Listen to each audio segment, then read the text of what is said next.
চলো তারা মরি ঝাঁপি রিফুজি মেলায়। বর্ধমানে চলে গুলি, নদীপথে সন্দেশে খালি, স্বাধীনতার চরম বলি, রক্তে রাঙা ধারা বয়। বর্ধমানে চলে গুলি, নদীপথে সন্দেশে খালি, স্বাধীনতার চরম বলি, রক্তে রাঙা ধারা বয়। কেউ কি আছে এ ভারতে উদ্বাস্তু সব কবরে হটে? কেউ কি আছে এ বাংলায় উদ্বাস্তু সব কবরে যায়? চলো তোরা মরে ঝাঁপি রিফুজি মেলায়, চলো তোরা মরে ঝাঁপি রিফুজি।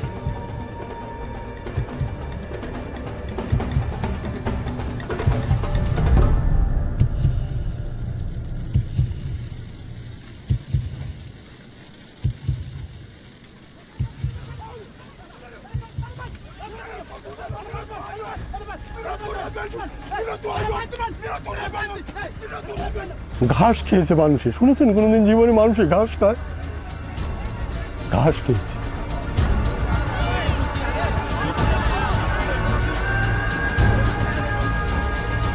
একটা গাছের নিচে গিয়ে বসলাম, গুলি চালালো, গাছ ফুড়ে বেরিয়ে গেল, গাছের নিচে ছেলেটারে আসল দিয়ে ডাকি নিয়ে বসেছিল। অন্তত 20 থেকে 30টা শিশু মরে এক জায়গায় লাট দিয়ে রেখে দিয়েছে, তাদের সব কাছে। আমার দুটো বাচ্চা মারা গেছে। 7-8টা শিশু দেখেছিলাম দাদা, হাত পোড়া হয়ে সব ঘরের ভিতরে মরে পড়ে আছে।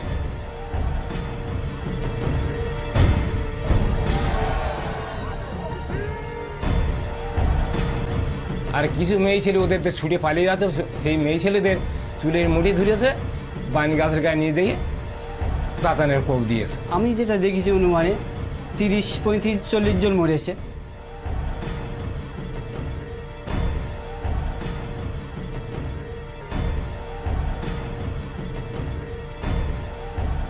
দেখলাম নিয়ে উঠে গেছে, আর সে দেখতে দেখতে চলে গেল। তার খোঁজ খবর আর কোনোদিন পালাম না। ওরা রাত্রিবেলায় 2টোর সময় অসহায় মানুষদের উপর গুলি করেছে। যে লাশগুলো হয়েছে সেই লাশগুলো মাটিতে পুঁতে দেয়নি, পোড়ায়নি। টাইগার প্রজেক্টে নিয়ে বাঘকে ওরা খাইয়ে দিয়েছে। বাঘের লুকে লুকে খাচ্ছে।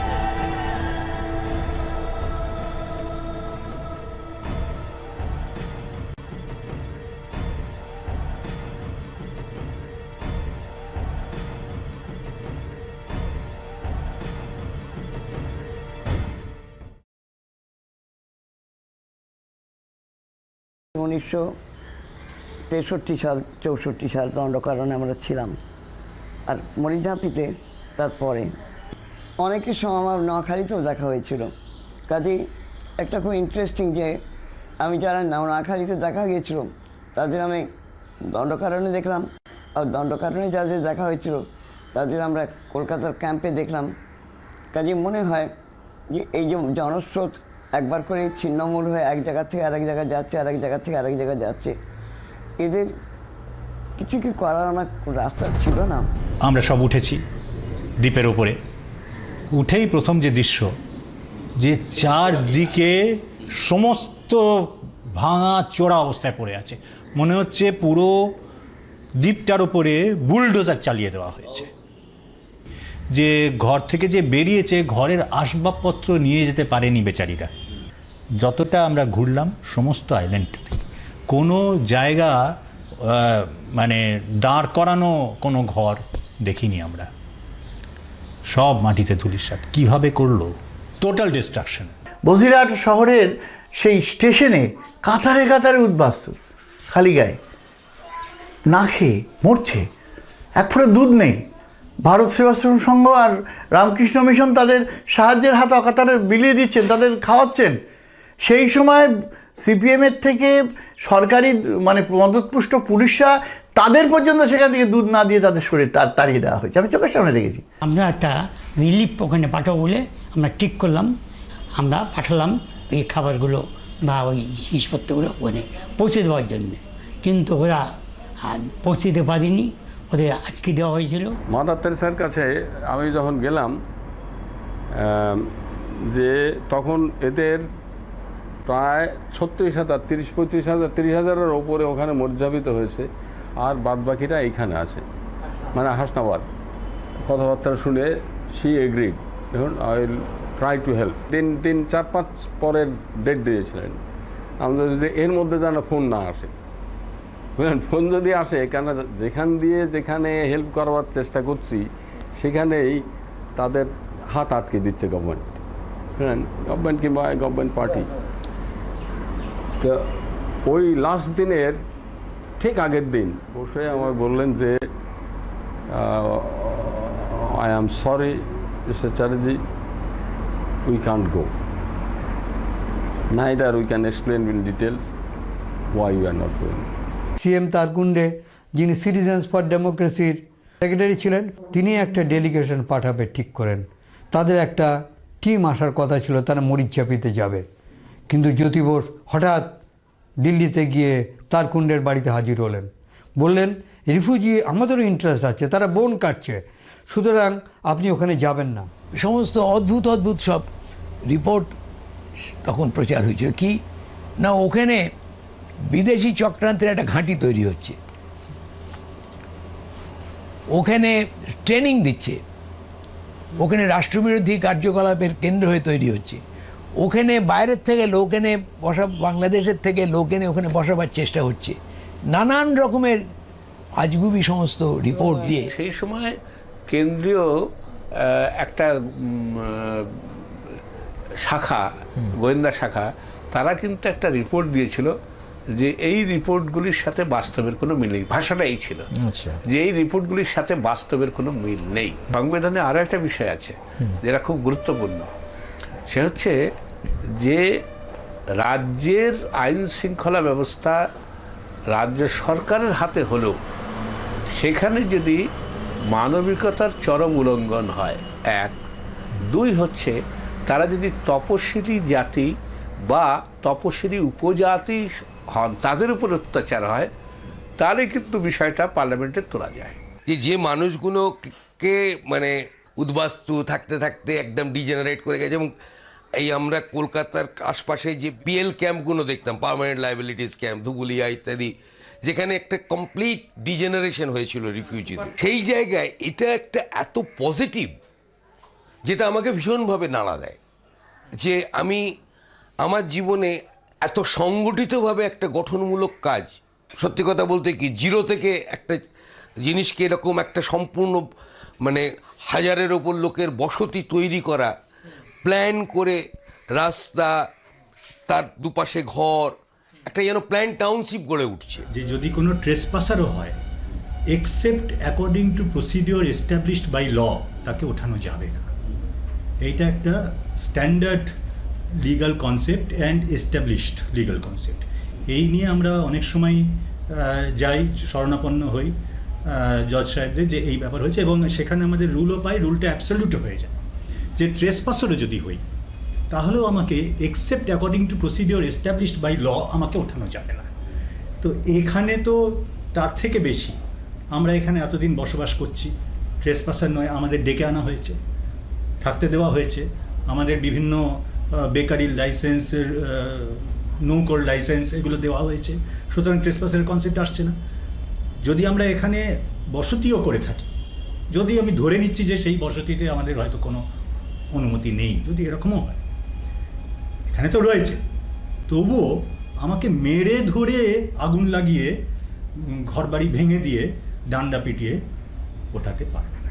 যখন আমাদের এই রিট ফাইল করা হয় বা যখন এইসব নিয়ে আলোচনা শুরু হচ্ছে, তখন এই ডাইরেক্ট এভিডেন্সগুলো আমাদের উকিলদের কাছে আমরা দিতেই পারি। তা দিলে কিন্তু এই গোটা রিটের চেহারাটা অন্যরকম হয়ে যেত। এবং শুধু তাই নয়, যেরকম শুনতে পেলাম মিস্টারের কাছ থেকে, যে কোর্টের যে ইনিশিয়াল ডাইরেকশন সেটা ছিল কিন্তু এভিডেন্স কালেকশনের জন্য।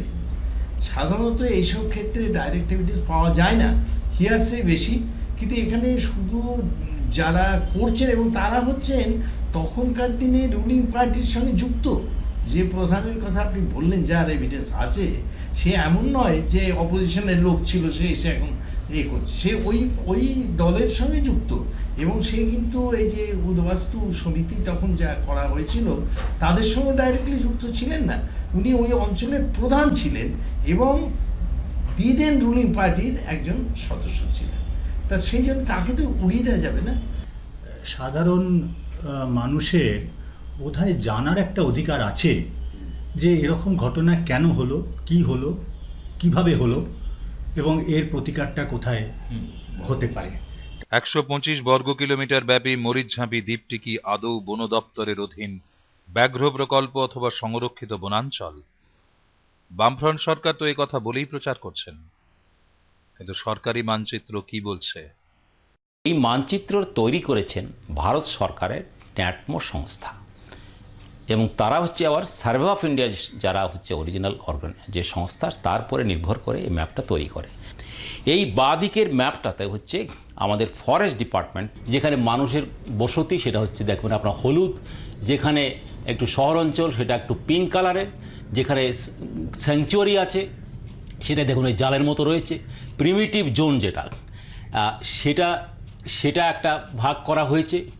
কি করে এই জায়গাকে বলা হয় যে তারা এখানে একটা সংরক্ষিত বনাঞ্চলে ঢুকেছে বা ব্যাঘ্র প্রকল্পে ঢুকেছে, এটা সম্পূর্ণ মিথ্যা কথা। প্রায় 7 লাখ বাস্তুহারা পরবর্তীকালে এসেছিল দেশ স্বাধীন হওয়ার পর, তাদের দেখবার কেউ ছিল না। পাঞ্জাবের যারা এসেছিল তাদের সবাই দেখেছে, তাদের কোনো আইন অমান্য বা কিছু করতে হয়নি, আন্দোলন ভালোই, তারা আমাদের নাগরিক ভালোই করেছে। কিন্তু যে মিনিস্টার ছিলেন তিনি বিধান রায় তাকে বলেও কিছু করাতে পারল না। তাই তাদের জন্য আমরা বিরাট সংগ্রাম করেছি, তাদের পুনর্বসতির জন্য। কিন্তু কি এমন ঘটনা ঘটল যাতে এমন নৃশংসভাবে জ্যোতিবাবু ওদের তাড়ালেন?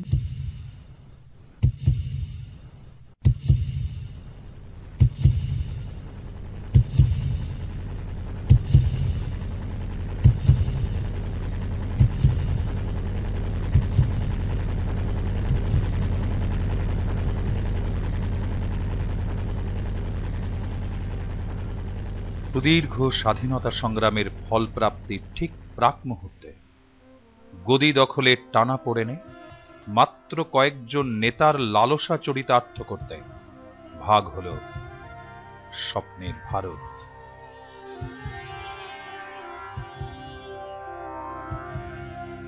এপার গেল ওপারে, ওপার এলো এপারে, নাম হল শরণার্থী।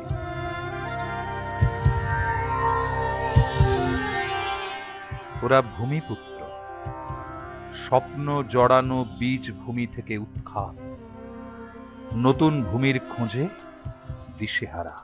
অধিকার থাকা সত্ত্বেও লক্ষ লক্ষ কৃষক স্বাধীনতার 60 বছর পর আজও খুঁজে পায়নি আপন সত্তাকে প্রথিত করবার ভূমি। অথচ 47-এর 15ই আগস্ট তৎকালীন প্রধানমন্ত্রী জওহরলাল নেহরু বলেছিলেন, সাম্প্রদায়িক কারণে অথবা প্রাণ ও সম্পত্তি রক্ষার জন্য যদি হিন্দুরা চলে আসতে বাধ্য হয়, ভারত সরকার তার দায়িত্ব নেবে। 1949-এর দাঙ্গা, 1950-এর নেহেরু লিয়াকত চুক্তি, 1952 সালে ভিসা পাসপোর্ট চালু এবং মাইগ্রেশনের টোপ দিয়েও উদ্বাস্তু স্রোত থামানো যায়নি, গেল না আজও।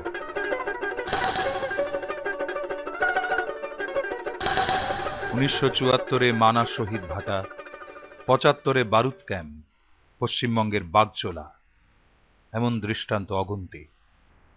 কেমন ছিল ক্যাম্প জীবন? লক্ষের উপরে লোক ছিল এক এক ক্যাম্পে।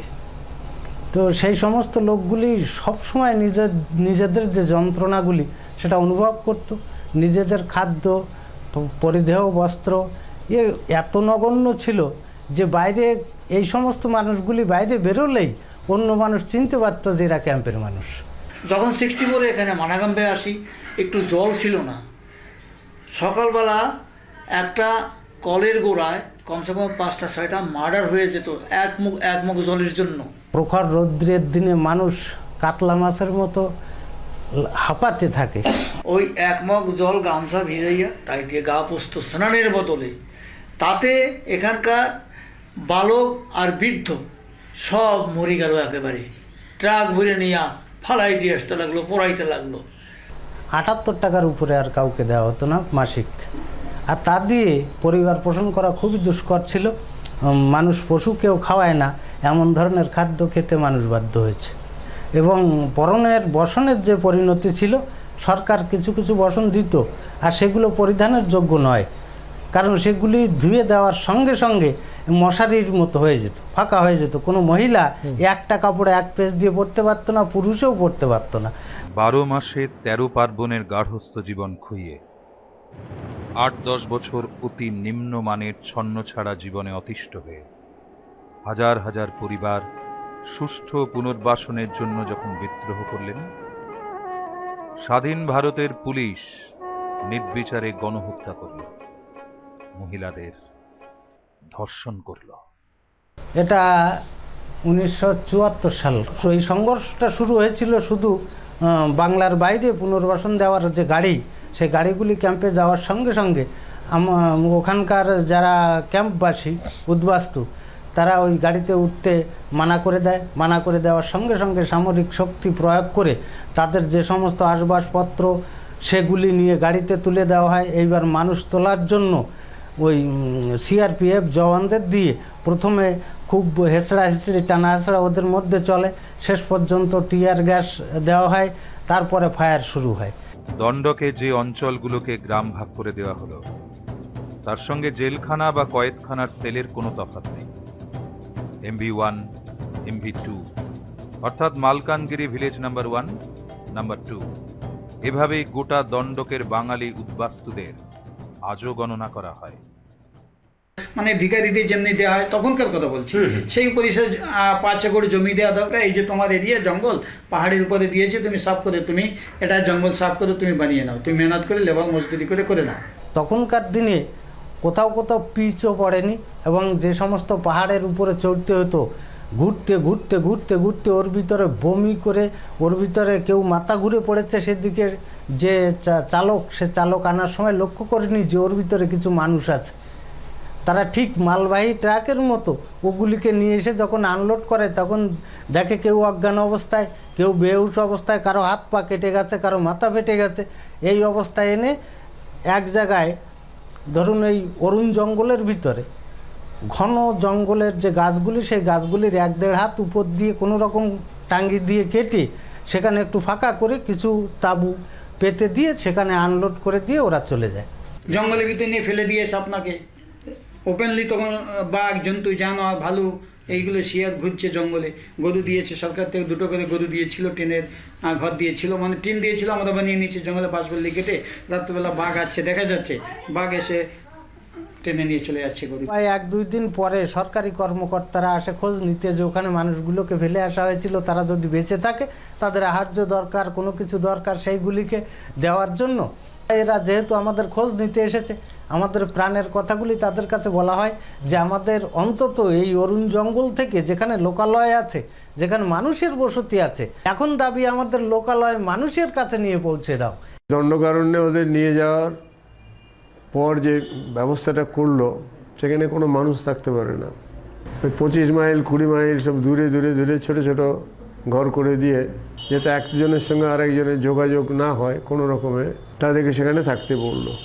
মাটি থেকে রস আর সবুজ শ্যামলিমা থেকে শ্বাস নেওয়া মানুষগুলো বাংলায় থাকতে চেয়েছে।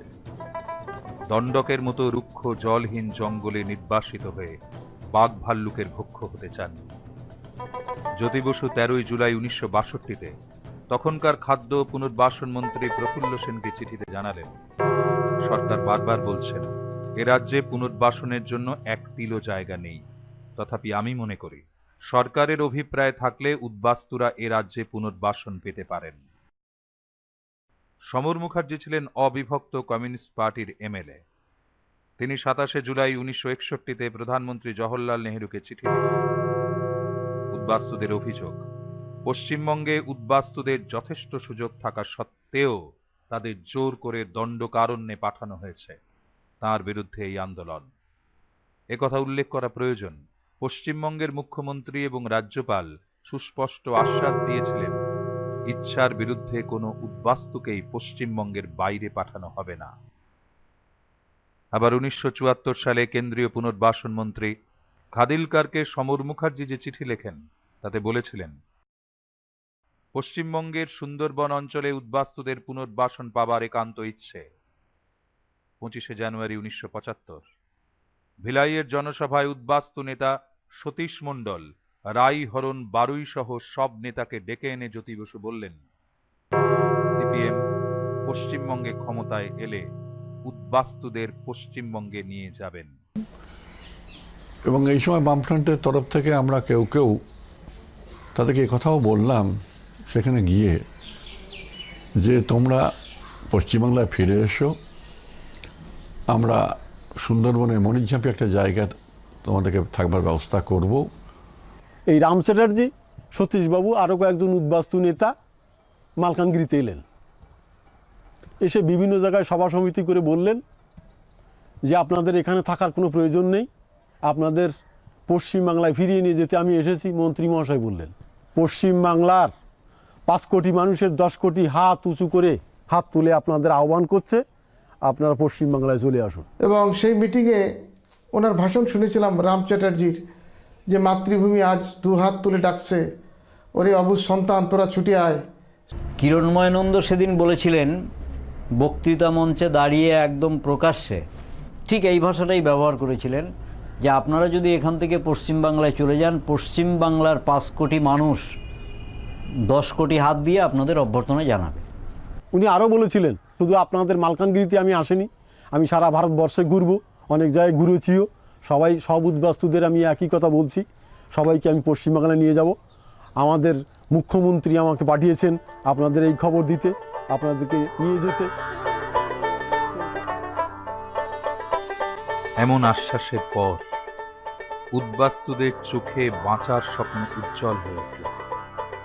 তাদের চোখে চোখ রেখে শুনুন তাদেরই কথা। রাম চ্যাটার্জি বাবুর ওই মিটিংয়ে আমার বাবার হাত ধরে ধরে আমি মিটিংয়ে আসছিলাম, এবং সেখানে যে সুন্দরবনে আমাদের যেতে হবে, সেখানে থাকতে হবে, এই যে একটা জনজাগরণ হয়েছিল, তাতে সবাই বেশ উল্লসিত। সে মিটিংয়ে আমি ছিলাম। বড় আশায় বুক বেঁধেছিলেন ওরা। ভুলে গিয়েছিলেন দণ্ডকের জঙ্গলে কিভাবে তাদের নির্বাসন দেওয়া হয়েছে। 1977 সাল বামফ্রন্ট এলো ক্ষমতায়, জ্যোতি বসু কর্ণধার। 1977 সালে উদ্বাস্তু নেতা সতীশ মণ্ডল জ্যোতিবাবুর সঙ্গে দেখা করেন। জ্যোতি বসু বললেন, সরকার আপনাদের কোনো সহযোগিতা করবে না, আপনারা যদি নিজেদের উদ্যোগে সুন্দরবনে নিজেদের ব্যবস্থা করে নিতে পারেন করুন, আমার পুলিশ আপনাদের বাধা দেবে না। জ্যোতি বসুর কাছে যেয়ে রাইটার্স বিল্ডিংয়ে বললাম যে আপনি আমাদের বাঙালি, সর্বা আপনার কাছে একটু অনুরোধ, এই আপনার পুলিশ দিয়ে এই এদের উপরে অত্যাচার করবে। শেষ পর্যন্ত বলল, তোমার কথা কি আমার নেতাগিরি করতে হবে? এরপর সতীশ মণ্ডলের নেতৃত্বে এক প্রতিনিধি দল কুমিরমারি যান। সেখান থেকে মরিচঝাপি দ্বীপটিকে কিভাবে বাসযোগ্য করা যায় তার পরীক্ষা নিরীক্ষা করে ফিরে যান। এই রামবাবুই বলছেন যে এই ধরনের দ্বীপ পশ্চিমবাংলার সুন্দরবন অঞ্চলে রয়েছে। সেখানে উদাহরণস্বরূপ উনি বলছিলেন যে কুমারবাড়ি, মোল্লাখালী যে দ্বীপগুলি লোক বসবাস করছে, এগুলো তো জঙ্গল ছিল, আর এবার তোমরা চলো দেখো যে ওখানে বসবাস করতে পারবে কিনা। আমাদের একটা টিম চলে আসছিল এবং সেই টিমের সদস্য আমি ছিলাম। 3 বার সার্ভে করেছি। আচ্ছা, সার্ভে করে দেখেছিলাম এই মরিচঝাপি যেটা টাইগার প্রজেক্ট করে রেখেছে, মানে ফিক্সড ওয়ার টাইগার প্রজেক্ট, সে জায়গাটায় এখানে কিন্তু বিজ্ঞান দিয়ে বুঝতে পারবো না, আমার বাস্তব অভিজ্ঞতা দিয়ে বলছে। ওই নদীর চড়া দিয়ে একরকম গাছ হচ্ছে ধানি গাছ, তার নাম। পূর্বপুরুষের মুখে শুনেছি নদীর চড়ায়, সমুদ্রের চড়ায় যেখানে ধানি গাছ হয় সেখানে চাষ করার জন্য প্রকৃতি বলে। আমরা দেখলাম যে হ্যাঁ এখানে বসবাস করা যাবে। একটা প্রবলেম ছিল জলের, তো জলের প্রবলেমটার জন্য আমরা আগেই ওখানে টেস্ট করে নিয়েছিলাম এবং আমরা দেখেছিলাম যে ওই বাউন্ডারিতে ওদের কলেজে জলগুলি আছে তার থেকে অনেক সুন্দর জল, এমনকি আমাদের এই যেখানে বসে আছে দমদমের জলের থেকে অনেক বেটার জল পায়। বাংলার জল, বাংলার মাটি, বাংলার ভাষা। উদ্বেল হলেন দণ্ডকের মানুষ। মন্ত্রী রাম চ্যাটার্জি এবং উপদেষ্টা কমিটির সম্পাদক অশোক ঘোষ আশ্বাস দিলেন, আপনারা তৈরি থাকুন, আমরা যখন ডাকব তখনই বেরিয়ে পড়বেন। 1978-এর মার্চ, হাজারে হাজারে উৎসুক মানুষ নিজস্ব মাটির উঠোন ফিরে পাবার স্বপ্নে বিভোর। মাটি প্রত্যাশী মানুষ দণ্ডক থেকে এসে পৌঁছলেন হাসনাবাদ।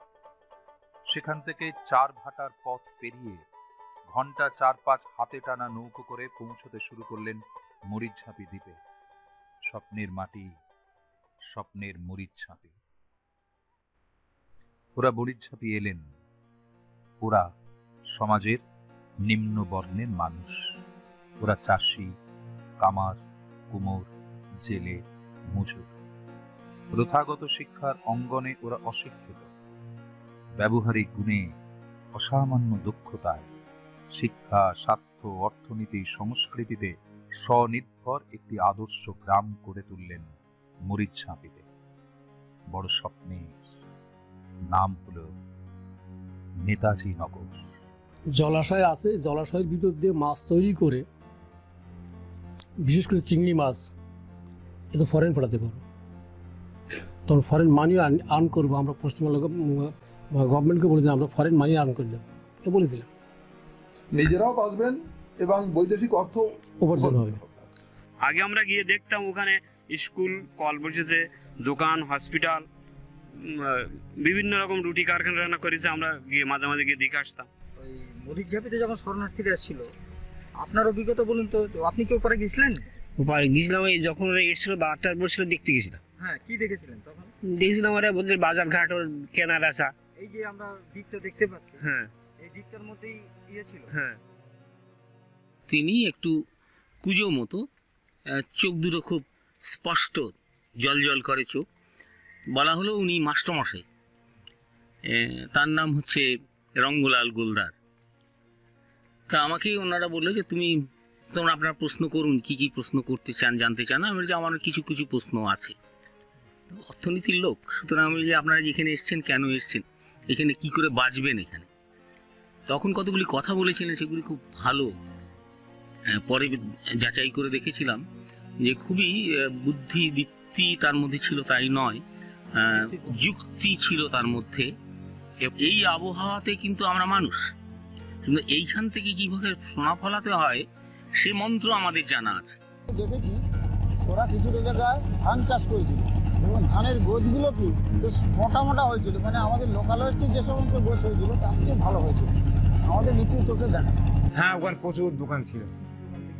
ও মুদিখানা দোকান ছিল, জিলিপির দোকান ছিল। এই নোনা জল ধরে আমি বলে দিতে পারবো যে কখন মাছ আসছে, এবং সেই মাছটাকে, সেই জলটাকে আমরা রেখে দেবো ইয়ে করে ঘিরে, এবং 3 মাস 4 মাস বাদের থেকেই এই মাছ বড় হতে শুরু করবে। সেখানে ওনাদের সঙ্গে আমরা বল খেলাও করেছি। মাত্র 7-8 মাসের মধ্যে এও কি সম্ভব? মাথা ঘুরে গেল অনেকে। মুখ্যমন্ত্রী জ্যোতি বসু প্রমাদ করলেন, কোন সরকারি সাহায্য ছাড়া, পার্টির আনুকূল্য, অনুকম্পা, সাহচর্য ছাড়া অশিক্ষিত মানুষগুলোর এমন কাণ্ড একটা দৃষ্টান্ত হিসেবে দাঁড়িয়ে যেতে পারে। অতএব তাদের সরে যেতে হবে। সরকার বলল যে ওদের ওখানে বসতে দেওয়াটা ঠিক হবে না, কারণ তার ফলে অন্যান্য উদ্বাস্তুদের আসার জন্য উৎসাহিত করা হবে। আর দ্বিতীয়ত ওখানে ওরা তো বসে জীবিকা অর্জন করতে পারবে না, সেটাও সরকারকে দেখতে হবে। তখন সুতরাং ওদের ফিরিয়ে দেওয়াই দরকার। তো কি করে ফিরিয়ে দেবেন আপনি বলুন? কিভাবে ফিরিয়ে দিতে পারেন? প্রশাসন কিভাবে ফিরিয়ে দিতে পারে? 1 জুলাই 1978 সালে সিপিএম এর রাজ্য কমিটির বৈঠকে সিদ্ধান্ত নেওয়া হলো, যেসব উদ্বাস্তু পশ্চিমবঙ্গে এসেছেন তাদের প্রয়োজন হলে বল প্রয়োগ করে সরিয়ে দেব। 2রা জুলাই প্রমোদ দাশগুপ্ত সাংবাদিক বৈঠকে বললেন, ওইসব উদ্বাস্তুদের নিয়ে গভীর ষড়যন্ত্র চলছে, পরিকল্পনা সম্পূর্ণ। 1979 সালের 24শে জানুয়ারি স্বাধীন ভারতের ইতিহাসে আরো একটি হিম শীতল কালো দিবস। মরিচঝাপির নিকোনো উঠোন, সাজানো গ্রাম অবরুদ্ধ হল। মরিচঝাপিতে 144 ধারা জারি হল। সুন্দরবনের সমস্ত যাত্রীবাহী এবং পণ্যবাহী লঞ্চ অধিগ্রহণ করা হলো।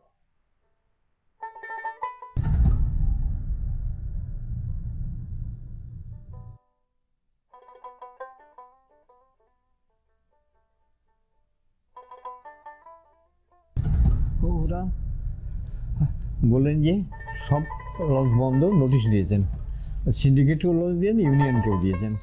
আমি ছুটে চলে গেলাম।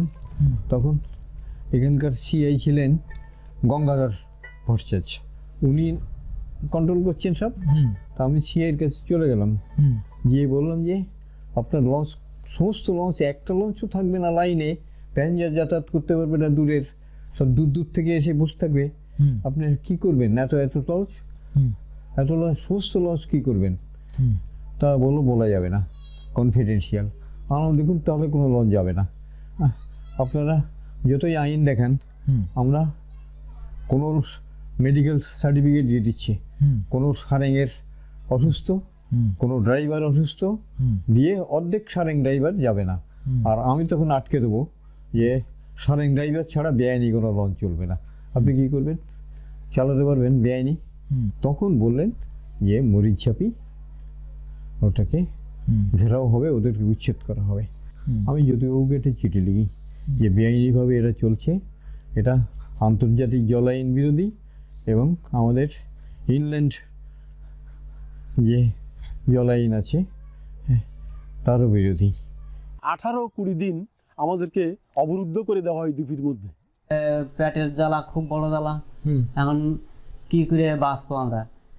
ঘাস খেয়েছে মানুষে, শুনেছেন কোনোদিন জীবনে মানুষে ঘাস খায়? ঘাস খেয়েছে।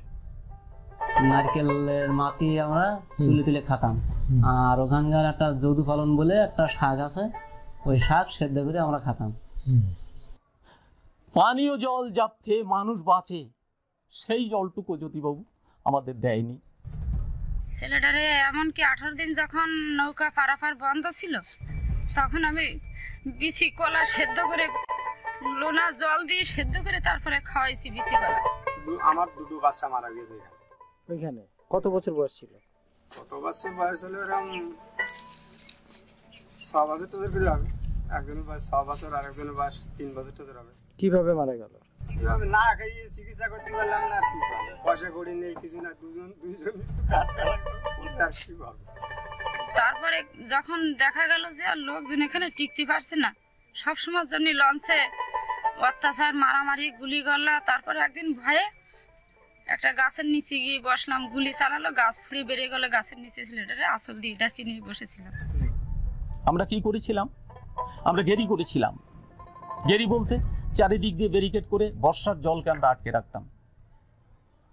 এই বর্ষার জল, আটকানো জল, এই জলে স্নান করা যেত, এই জলে জামা কাপড় ধোয়া যেত। কিন্তু এরা কি করলো? রাতে এদের অনুচর দিয়ে সেই সব জায়গায় এমন বিষাক্ত জিনিস দিয়ে দিল যে যদি কেউ স্নান করে, ওঠার পরে তার মনে হবে যে সারা শরীর তার পুড়ে গেছে, ফোসকা ফোসকা ফোসকা ফোসকা পড়ে যাচ্ছে। সামনে ছিল বিনোদ, ওর দুটো ছেলে, একটা মেয়ে গেল মরে। তারপরে আমার পাশে ছিল আমার দিদির মেজেজা, ওনার একটা মেয়ে ওই জলে ডুবে মরে গেল। আমি নিজে উঠেছি সেই মেয়েটারে, ওই একজন গেল। আমার সামনে ছিল জ্যাঠাতো ভাই কান্ত, তার একটা মেয়ে মরলো। পিছনে ছিল একজন, তার 3 ছেলে মেয়ে, সে 3 ছেলে মেয়ে সবই মরে গেল। একজন ব্রাহ্মণ, তার 5টা ছেলে, একটাও বাঁচি থাকলো না, সব মরে গেল। কত মানুষ বাবা, 3টে রাত, আমি ও কইতে পারবো না, 3টে রাত দেখছিলাম। তাই আমি আগে ভাবছি কি কাঠা নিয়ে যায়, তাই বড় একটা সাদা কাপড় দিয়ে ঢাকায় তো ট্রাকটা, তাই সে সময় উঁচু উঁচু দেখা গেছে।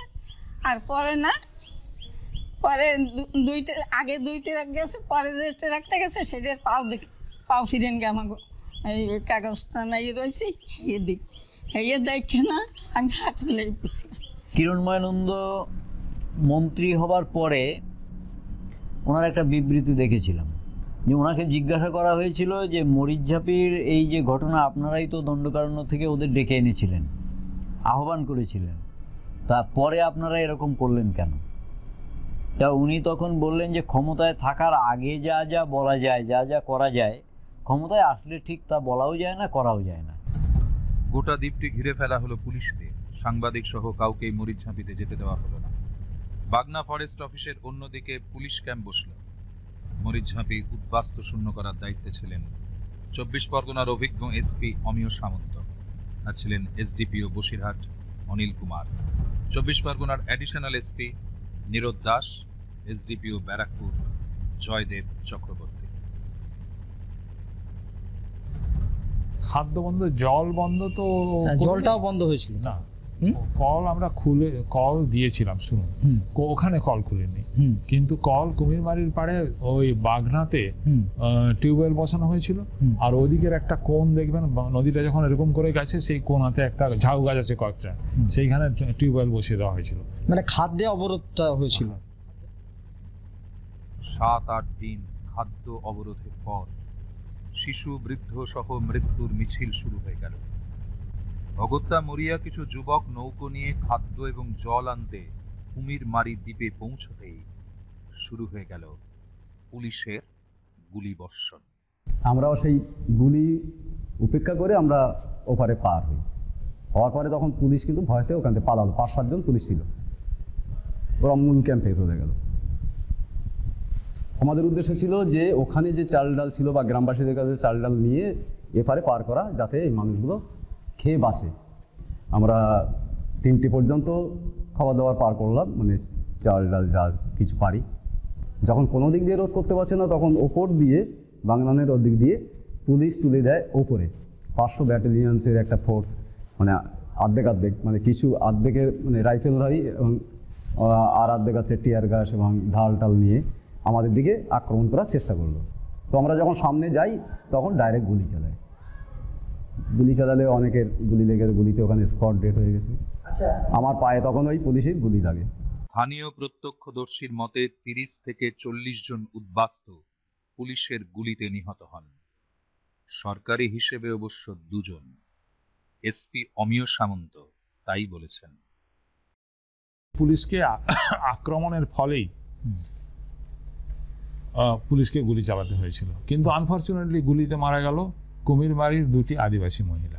একদম অবরোধ করে দিয়েছে যাতে করে ওরা খাদ্য না পায়, জল না পায়, এভাবে অবরোধ করেছিল। কিছু শরণার্থী বোধহয় পেটের জ্বালায় ওরা বোধহয় সন্ধ্যাবেলা পার হয়ে এপারে কিছু খাদ্য টাদ্য পাওয়া যায় কিনে এসেছিল, ওরা গুলি চালিয়েছিল।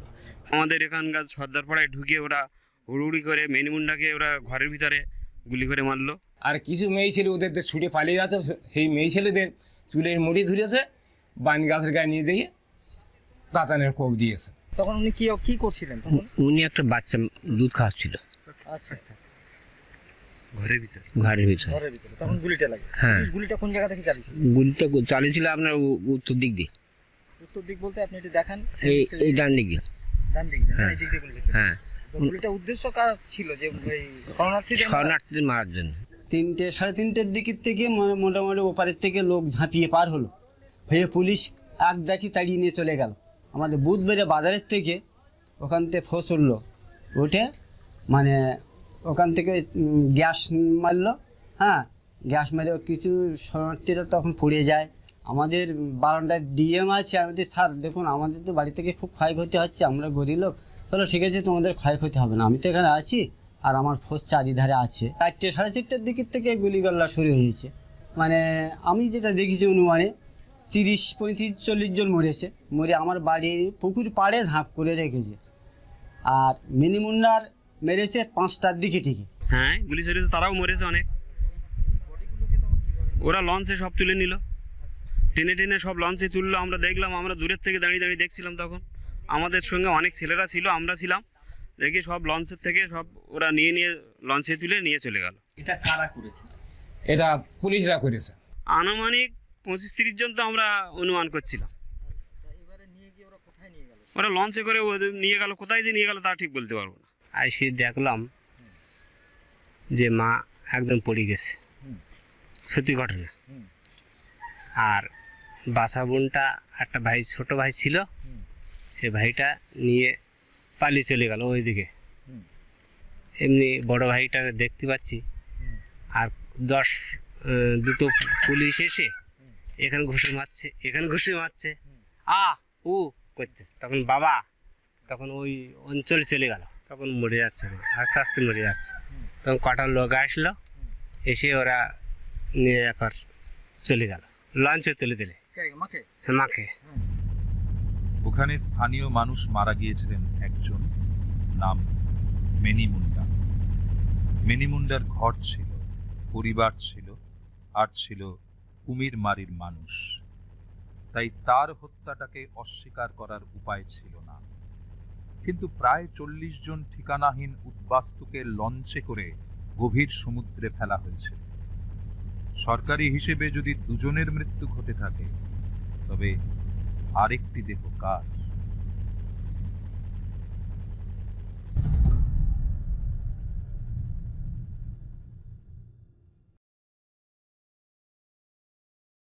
নারায়ণ দত্ত মজুমদার, সাক্ষ্য সেন, এদের নিয়ে আমরা হাইকোর্টে পিটিশন দাখিল করা হয় আমাকে উদ্বাস্তুর তরফ থেকে, এবং মরিচঝাপির নাগরিক হিসাবে এবং দণ্ডক উদ্বাস্তুদের প্রতিনিধি হিসাবে আমি তখন পিটিশন সাবমিট করি।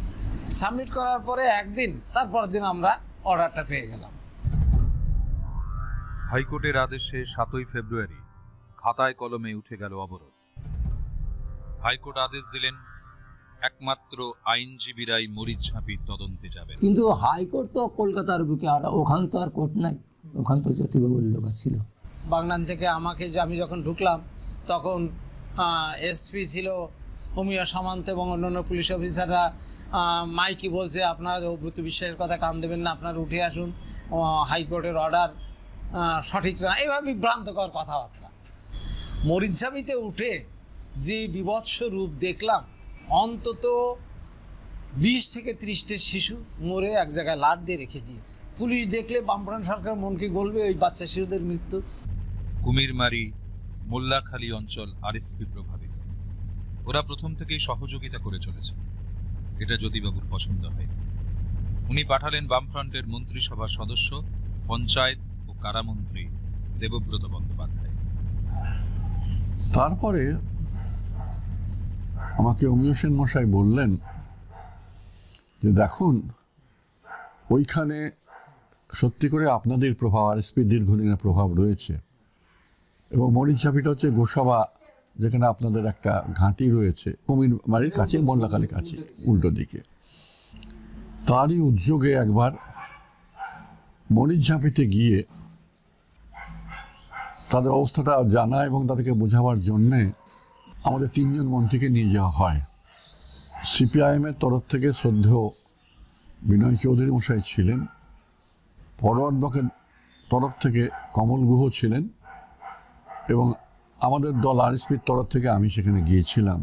এটা সিপিএম চাইনি ওখানে আরেকটা কলোনি হোক, তাহলে আসতে দিল কেন? আরেকটা তখন বুঝতে পারেননি।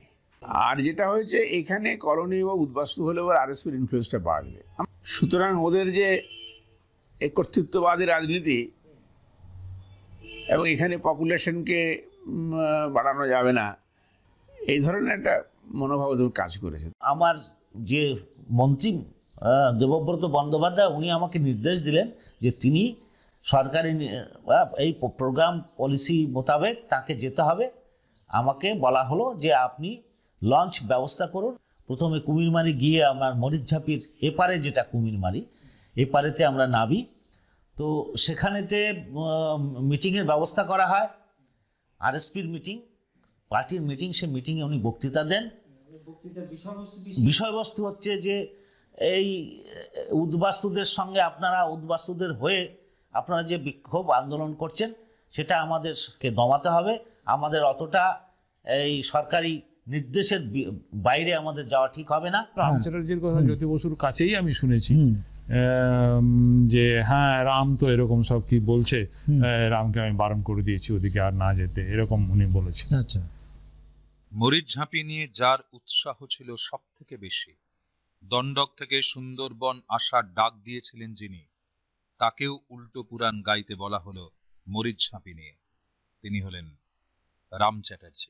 তখন এই রামবাবুকে আবার দূত করে পাঠালেন জ্যোতিবাবু, পাঠিয়ে লঞ্চের থেকে উনি এর আগে কিন্তু আবার একটা কাণ্ড করেছেন রামবাবু। দেখেন যে উনি সবাই পরিচিত আমাদের, উনি ঢুকেছেন, সব চলে আসছে। তোদেরকে আমি এই মরিজবিতে আসতে বলছিলাম, দেখেন কথাটাকে, চ্যাটার্জিদা নামুন, আসেন আমাদের মধ্যে বসেন। বলছে না রে দেখ সময় কম আছে, এমনি ঘুরতে ঘুরতে আসলাম। সুন্দরবনে ঘুরতে গেছেন উনি, ব্যস্ততা ব্যক্তি ঘুরতে গেছেন। ভাই লঞ্চে আয় আয়, এদিকে আয় না, চা পা খাবি। এবারে আমাদের ছেলেগুলি সরল সাদা মেনে ভিতরে গেছে। ভিতরে গেলে এবারে খাসির মাংস টাংস খাওয়ানো শুরু হয়ে গেছে। এবারে ছেলেগুলি রেটার, আমি কিন্তু ঢুকে নেই ওখানে। আমার যেহেতু আমি ওখানে কমান্ড করতাম, আমার মনে সন্দেহ হয়ে গেলো ঘটনাটা কি। আমাকে বলে পবিত্র দাঁড়া দাঁড়া, তুই তো আমারই কথা, রামবাবু এমনি তুই তো আমারই কথা বলতো, দাঁড়া তুই উঠে আবার নেমে যাচ্ছিস কেন? আমি বললাম রামদা জিনিসটা কি ভালো হলো?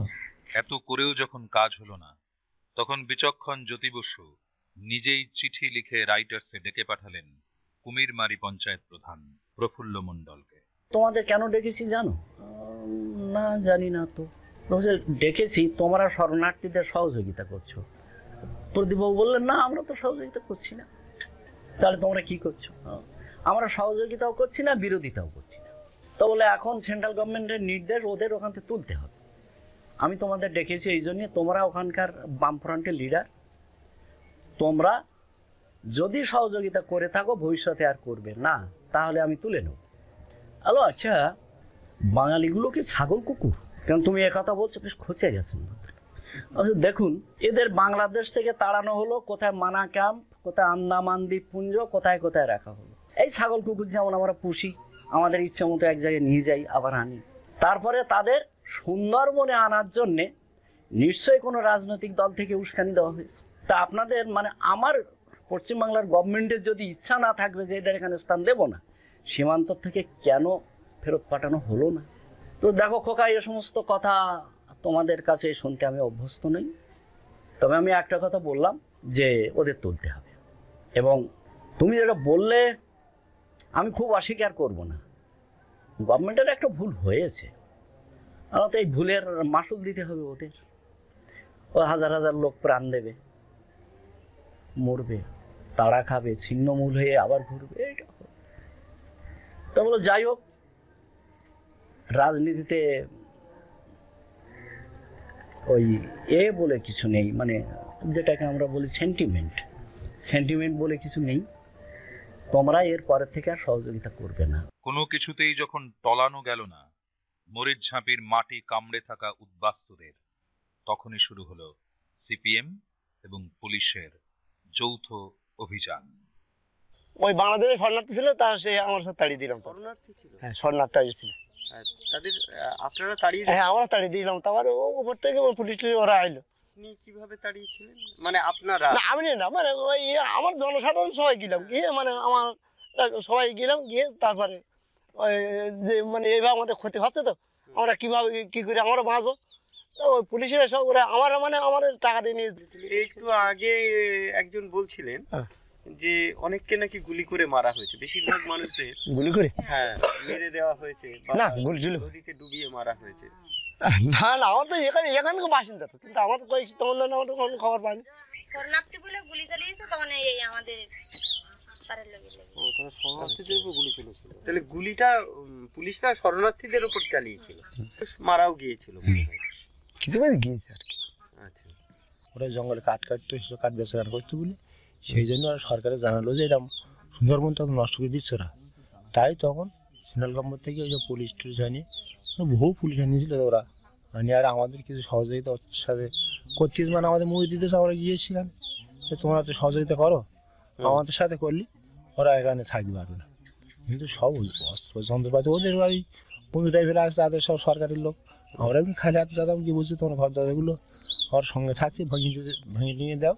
তা আমরা 5টা ছেলে আমরা ওই নৌকাটা ছিনিয়ে এপারে নিয়ে আসলাম, আমাদের পারে খেটা বন্ধ করে দিলাম।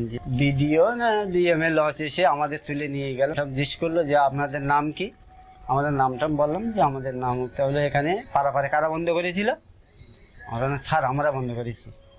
তাহলে খুব ভালো হয়েছে বাবা। হ্যাঁ, আমাদের 500 করে টাকা দেন, 5টা ছেলেদের 500 করে টাকা দেন। 1979 সালের 6ই মে শুরু হয়ে গেল জ্যোতি বসুর পুলিশের চূড়ান্ত আক্রমণ।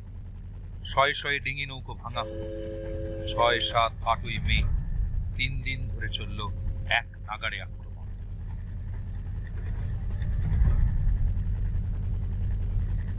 তখন সারেংরা এসে বলল যে কীভাবে করেছে, বললো একসাথে যে নৌকো যাচ্ছে, ওরা নৌকো পালাচ্ছে, আর নৌকোর মাঝখান দিয়ে সেই লঞ্চ দিয়ে ভেঙে দিচ্ছে 2 টুকরো।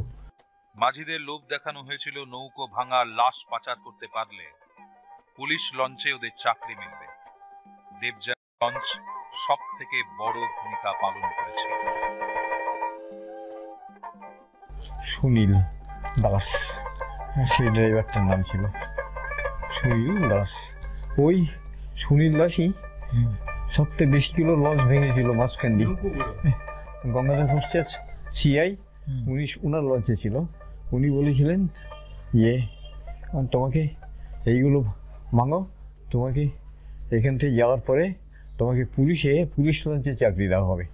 13ই মে 1979 মরিচঝাপি দ্বীপে হাজির হলো পুলিশ। সিপিএম ও পুলিশের যৌথ বাহিনী ঘরগুলোতে আগুন লাগিয়ে দিল। দেখলাম শয়ে শয়ে লঞ্চ, কত প্রকারের ফোর্স ছিল সে আর মানে মিলিটারি, আধা মিলিটারি, র্যাব ইত্যাদি ইত্যাদি ভর্তি হয়ে গেল সঙ্গে সঙ্গে। রাত্রে আগুন জ্বললো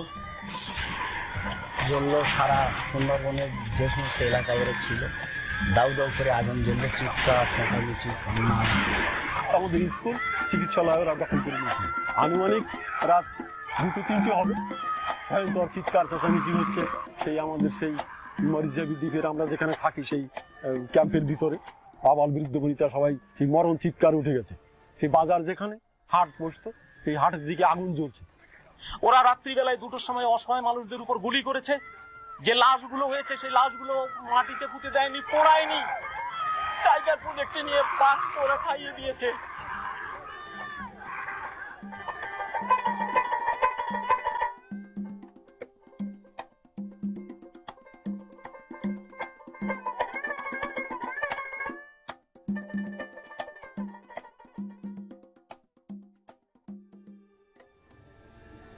আমরাও সেদিন নদীর এপারে ছিলাম, সারা রাত ধরে চললো, লাশ বস্তাবন্দি হলো, লঞ্চের পর লঞ্চ ভরা হলো, গভীর জঙ্গলে নিয়ে যাওয়া হলো, সবই দেখে।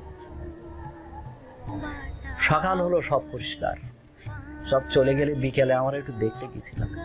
7-8টা শিশু দেখেছিলাম দাদা, হাত পোড়া হয়ে সব ঘরের ভিতরে মরে পড়ে আছে।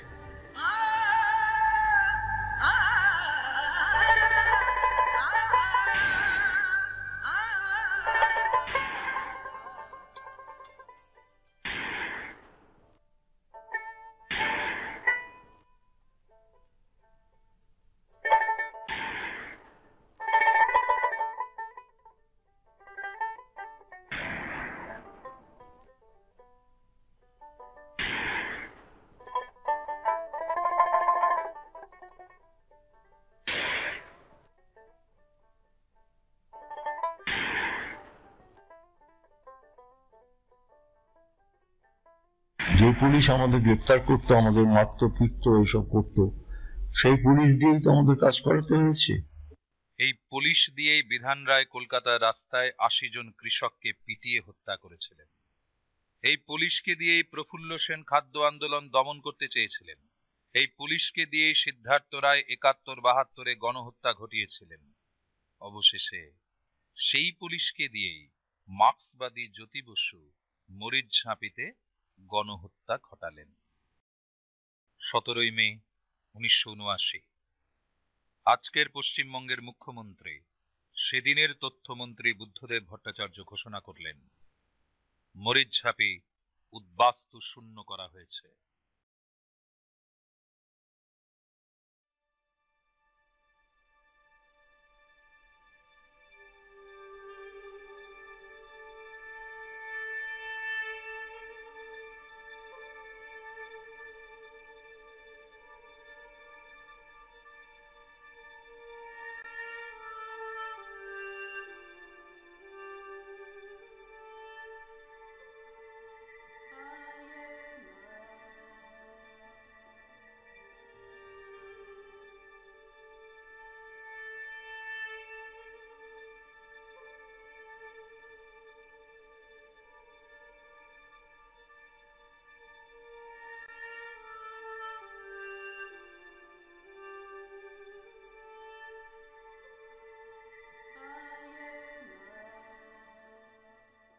মরিচঝাঁপির উদ্বাস্তুরা মৃত স্বজনদের সাক্ষী রেখেই অভিসম্পাদ দিতে দিতে কে কোথায় হারিয়ে গেল আমরা খোঁজ করিনি সেদিন। দণ্ডকারণ্য থেকে যারা এসেছিলেন তার মধ্যে 12% মানুষ আর দণ্ডকে ফিরে যাননি। কেউ মৃত, কেউ নিরুদ্দেশ, কেউ বা এই বাংলাতেই থেকে গেছেন। পিতৃমাতৃহীন ধর্ষিতা কিশোরী যুবতীরা আশ্রয় নিয়েছিলেন বসিরহাট এবং অন্যান্য পতিতালয়। কিছু বুদ্ধিজীবী মানুষের দানের টাকায় কেনা জমিতে কয়েকটি কুঁড়ে ঘর করে আছেন ক্যানিং থানার এক গ্রামে। ওখানে আছেন প্রয়াত রঙ্গলাল গোলদারের স্ত্রী, পুত্র, কন্যারা। ওরা এখন কেমন আছেন? ছোট ছেলের বেগের কাজ করে কোনোদিন হয় কোনোদিন হয় না। বড় ছেলে রিক্সা চালায়। মধ্যমগ্রাম থেকে বনগাঁ, বারাসাত থেকে বসিরহাট, হাসনাবাদ রেল লাইনের পাশে ঝুপড়ি বেঁধে আছেন অনেকে। ওরা কেউ রাজমিস্ত্রি, কেউ রিক্সাওয়ালা, কেউ ফুচকা বিক্রি করেন, যারা দণ্ডকে ফেরত যেতে চাননি। তারা এখন বেশিরভাগই সিপিএম এর পতাকা তলে আশ্রয় নিয়েছেন অস্তিত্ব রক্ষার তাগিদে। তখন গান বাজনা করতাম টুকটাক, আর ভ্যান চালাতাম, ভ্যান রিক্সা। তখন আমার যখন শরীর খারাপ হয়ে যায়, তারপরে আমি হকারি করতাম ট্রেনে। আমি বাদাম, চানাচুর, লজেন্স এসব বিক্রি করতাম, বই বিক্রি করেছি। দমদম স্টেশনের কাছেই মরিচঝাঁপি কলোনি। ওরা কেউ আতঙ্কে ক্যামেরার সামনে কথা বলতে চাননি। মরিচঝাঁপি থেকে ফেরত চলে যাওয়া দণ্ডকারণ্যের উদ্বাস্তুদের অবস্থা এখন কেমন? ঋষিকেশ। ঋষিকেশ কি? বালি। আচ্ছা, তোর কি মালকানগিরিতেই বাড়ি? হ্যাঁ, এখানেই বাড়ি? হয়। এটা কত নম্বর এটা? এটা 82। 82। তো বাবার নাম কি? সনদচন্দ্র বালি। বালি। বাড়িতে কে কে আছে? মা আছে, ভাই আছে, বোন আছে, দিদি আছে। এখানে তুই কি করিস? আমি এদিকে থাই, একজনের বাড়ি। আচ্ছা, তারপরে কি কাজ করতে হয়? কি ছাগল রাখি। আচ্ছা, কয়টা ছাগল আছে? 5টা। বাবা কি করে? বাবা ভিক্ষা করে। উড়িষ্যার মালকানগিরির পথে দেখা এই ছেলেটিকে কি জবাব দেব আমরা? মরিচঝাঁপি একতরফা ইতিহাস হয়ে থাকতে পারে না।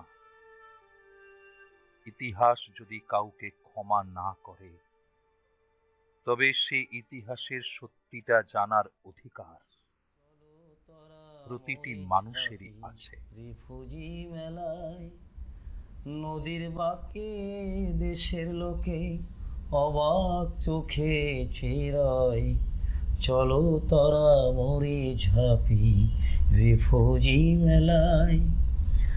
নদীর বাঁকে দেশের লোকে অবাক চোখে চেয়ে চলো তোরা মরিচঝাঁপি রিফুজি মেলায়। পুলিশ লঞ্চে দেয় পাহারা, দ্বীপেতে আবদ্ধ তারা, নৌকা গুলি যাচ্ছে মারা, গে গে বিপ্লবের জয়। পুলিশ লঞ্চে দেয় পাহারা, দ্বীপেতে আবদ্ধ তারা, নৌকা গুলি যাচ্ছে মারা, গে গে বিপ্লবের জয়। সাপে বাগে দিল অভয়, হাঙর কুমির তামি নিলয়। সাপে বাঘে দিল অভয়, হাঙর কুমির তামি নিলয়। কেবল বসু সরকার বাদ সাধে তাই, চলো তারা মরিচঝাঁপি রিফুজি মেলায়। চলো তারা মরিচঝাঁপি রিফুজি মেলায়। বর্ধমানে চলে গুলি, নদীপথে সন্দেশে খালি, স্বাধীনতার চরম বলি, রক্তে রাঙা ধারা বয়। বর্ধমানে চলে গুলি, নদীপথে সন্দেশে খালি, স্বাধীনতার চরম বলি, রক্তে রাঙা ধারা বয়। কেউ কি আছে এ ভারতে উদ্বাস্তু সব কবরে হটে? কেউ কি আছে এ বাংলায় উদ্বাস্তু সব কবরে যায়? চলো তোরা মরিচঝাঁপি রিফুজি মেলায়। চলো তারা মরিচ ঝাঁপি রেফুজি মেলায়।